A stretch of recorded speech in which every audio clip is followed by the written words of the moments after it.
নকশা পরিবর্তন ও ভূমি অধিগ্রহণ সহ নানা জটিলতায় বন্ধ রয়েছে খুলনার ভৈরব সেতুর নির্মাণ কাজ। ফলে ভোগান্তিতে পড়েছেন নগরঘাট দিঘলিয়া সড়ক দিয়ে যাতায়াতকারীরা। তবে বুয়েটের প্রতিনিধি দলের পরামর্শে পেলেই নতুন নকশায় কাজ শেষ হবে বলে জানিয়েছে সড়ক ও জনপথ অধিদপ্তর। খুলনা থেকে শেখ লিয়াকত হোসেনের রিপোর্ট, জানাচ্ছেন আব্দুল মালেক। 2019 সালের 17 ডিসেম্বর খুলনার ভৈরব সেতু প্রকল্পটি একনেকে অনুমোদিত হয়। এরপর করিম গ্রুপের ওয়াহিদ কনস্ট্রাকশন লিমিটেডকে 2020 সালের 26 নভেম্বর জমি অধিগ্রহণ ছাড়াই কার্যাদেশ দেওয়া হয়। কাজ শুরু হয় 2021 সালের মে মাসে। 2024 সালের জুনে প্রকল্পের কাজ শেষ হওয়ার কথা থাকলেও মেয়াদ বাড়িয়ে দ্বিতীয় দফায় করা হয়েছে 2026 সালের 30 জুন পর্যন্ত। সেতু নির্মাণ কাজ বন্ধ ও দীর্ঘসূত্রিতার অভিযোগের পাশাপাশি সেতুর কাজ না হওয়ায় ভোগান্তিতে নগরঘাট দিঘলিয়া সড়ক দিয়ে চলাচলকারীরা।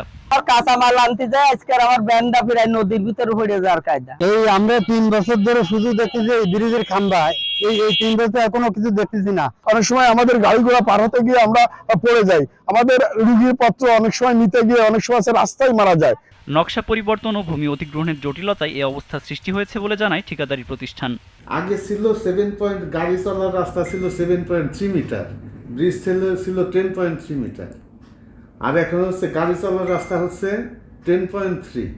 নদীতে পিলার না রাখা ও সেতুর প্রশস্ততা বাড়ানোর জন্য বুয়েটের প্রতিনিধি দলের পরিদর্শনের অপেক্ষায় রয়েছে বলে জানালেন সড়ক ও জনপথ অধিদপ্তর। এটার একটা ফিজিবিলিটি স্টাডির জন্য আমরা বুয়েটের মতামত চেয়েছি। বুয়েটের প্রতিনিধি দল খুব তাড়াতাড়ি আমাদের এখানে একটা ভিজিট করবেন। ভিজিট করার পরে তারা যে রিপোর্ট দিবে এটার উপরেই আমরা চূড়ান্ত ডিসিশন নিতে পারবো।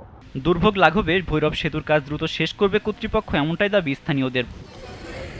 আব্দুল মালেক, জিটিভি নিউজ।